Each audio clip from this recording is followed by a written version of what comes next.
Let's get into this conversation now, and we revert to one of our leading stories that's developing at the Bakubung mine.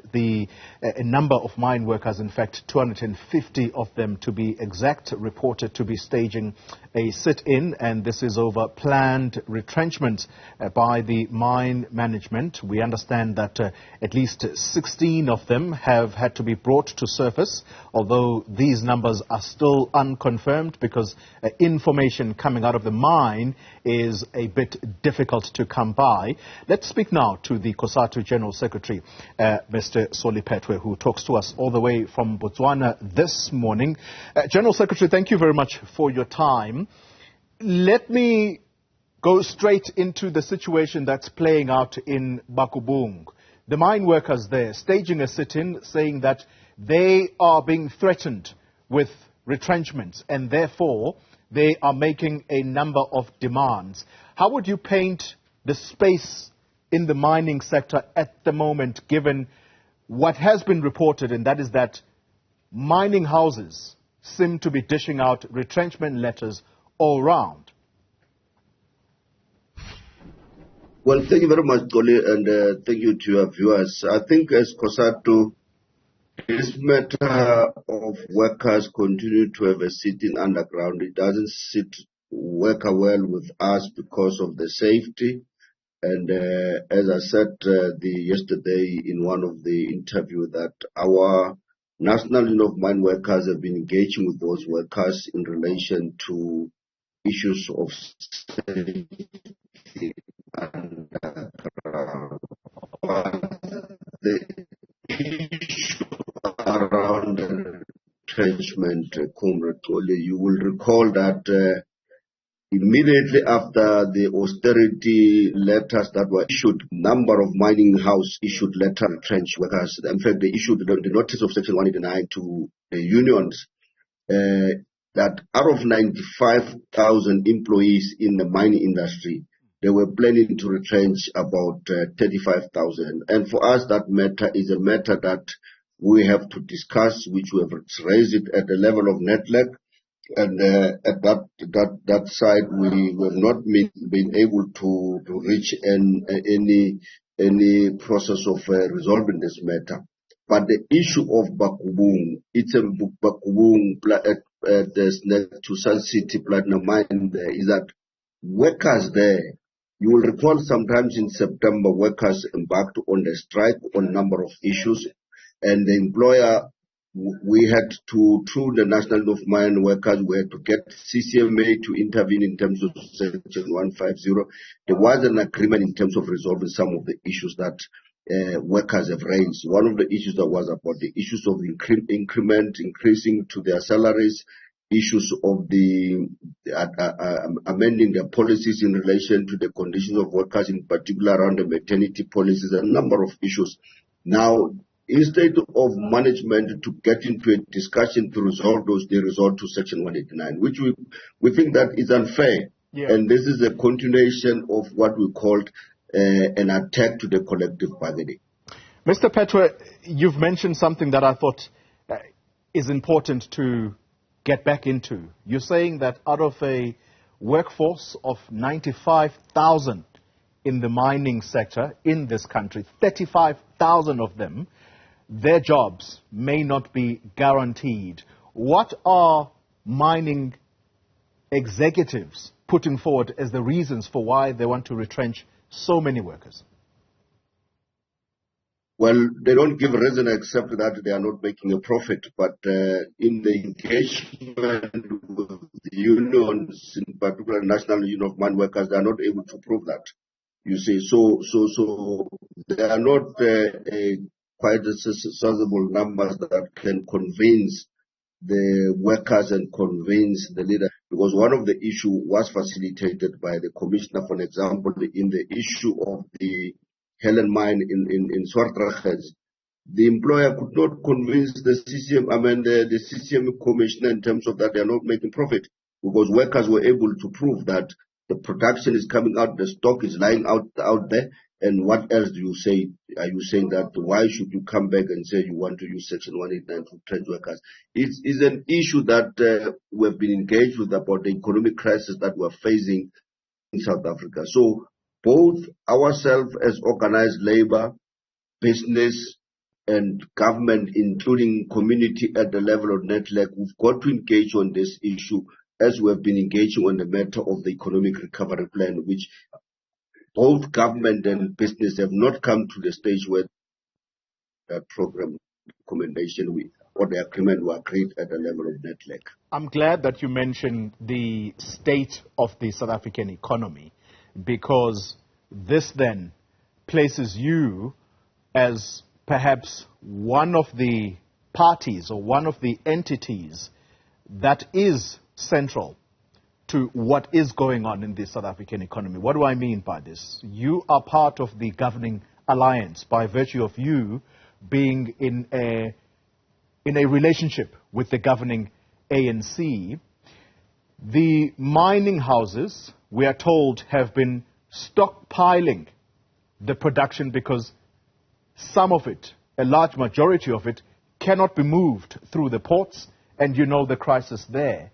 Electricity is another major issue. Mining houses cannot work effectively if there is constant power cuts.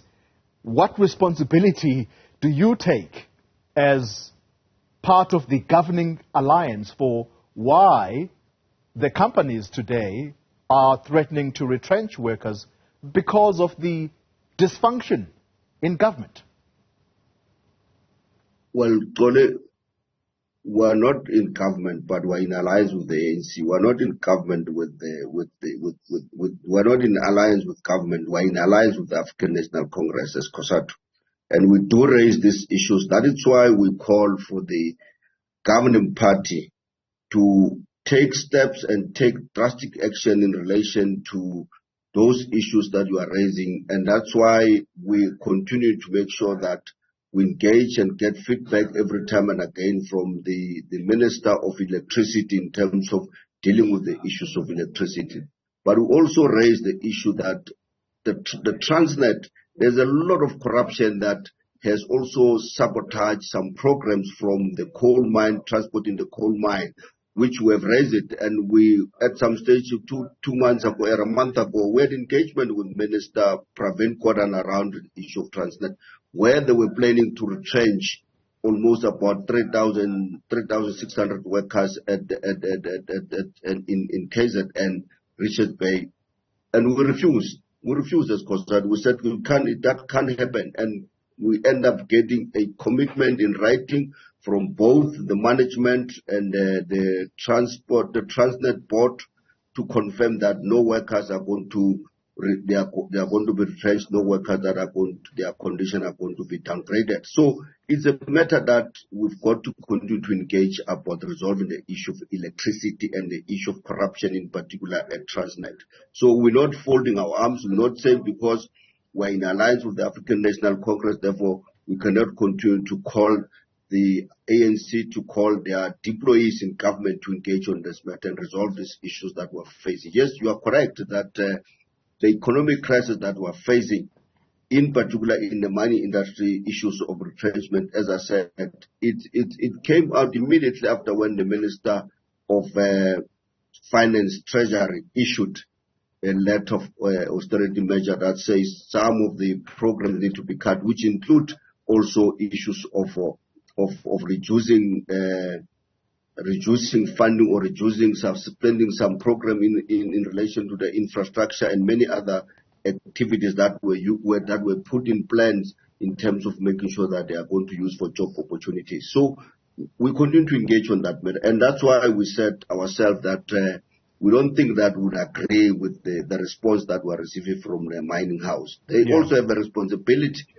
It's not only the workers, it's not only COSATU because it's in the alliance with the African National Congress that has a responsibility to find a solution on this matter. Why should the Labour Relations Act in terms of Section 189 says that's a last resort? So there's no stage where they started to engage with the unions. They just wake up in the morning because of that letter of the austerity measures. and say they are going to retrench about 35,000 workers. But the Labour Relations Act in terms of Section 189 says engagement, and the retrenchment is a last resort. Mr. Phetoe, you. You're forcing my hand, sir. You're forcing my hand when you're going to say that you are not in government, because that, I can tell you, is an untruth. I can name a number of former union leaders or people who have come through the ranks of the labor movement that are in government as we speak. Ibrahim Patel, Gwede Mantashe, Thulas Nxesi, the list goes on. You are in government by virtue of you being in bed with the ANC. So at what point do you take part responsibility for failing workers? No. Yeah, those people are deployed in government through the African National Congress. They are not deployed in government through COSATU. And I've said to you that we are engaging with the ANC at the level of the Alliance Political Council, at the level of the Secretariat Alliance meeting, at the level of the economic transformation of the ANC task team. We're engaging on those matters. But we don't just wait for those meetings. We engage in terms of policy that is advancing the working class agenda and in South Africa. Therefore, those people, they are accountable to the ANC, but also we have a right also to call for the ANC to call them to account on those issues. So we're not in government. I'm still going to repeat, because that is not in government.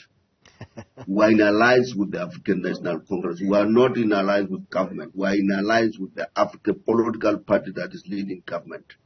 Well, that's your own view that we're you and I. That's your own view. That is fine, Mr. Phetoe. You and I can agree to disagree. It is not a crime. However, what is a crime is that so many workers are today possibly facing retrenchment because of the malfunction in government processes, which is stifling business and therefore economic growth in South Africa.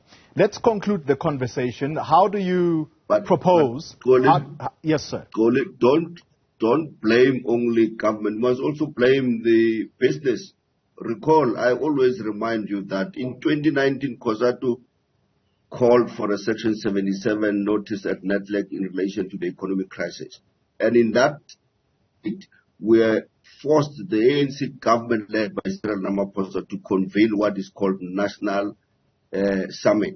And in that National Summit, economic summit, job summit for my apologies, both government and business made a commitment of making sure that they preserve the current jobs, but also developing a program of making sure that there's investors that are attracted in South Africa. There's also the current, the business in South Africa, they are going to make sure that they create jobs in South Africa. But what we saw after that agreement is what a neglected reneging from that agreement, and what we call as COSATU investment strike. Now, in answering your question is that I've said that we're engaging on that matter at the level of NETLEC in terms of a collective approach of the organized labor for federation. What should be our issue in terms of fighting against the retrenchment? And as I said, we do have a certificate that says we must fight, and at some stage I did indicate these things will continue to march and we don't get any response. We should result to a program of action that will take both government and business to court, because they don't meet their commitment that they've said they are going to make it in terms of reducing the unemployment. Okay, let's end the conversation on a quick note. How do you propose the situation at Bakubung Mine be resolved? Well, what we proposed is that the NUM has written a letter to management. The management, as we speak now, they are meeting with the leadership of NUM, and our call is that workers must be rescued outside underground, because it's not safe underground, and we've seen that has happened also in a number of areas. Like I give example of Helen Mine. When we went there, we found that 2 workers collapsed because of the heat, and we don't want to situation in that area. So the engagement in with management and the trade union started this morning 8 o'clock. We are going to wait for the outcome. That our call is that management must come back and engage on the implementation of the agreement that was agreed through the facilitation of CCMA in terms of Section 150. All right. Xoli Phetoe, let me thank you very much for your time, COSATU General Secretary. And you've heard him there in that last response that there does seem to be discussions between the unions that are organizing at that mine together with mine management. Hopefully a solution will be found soon.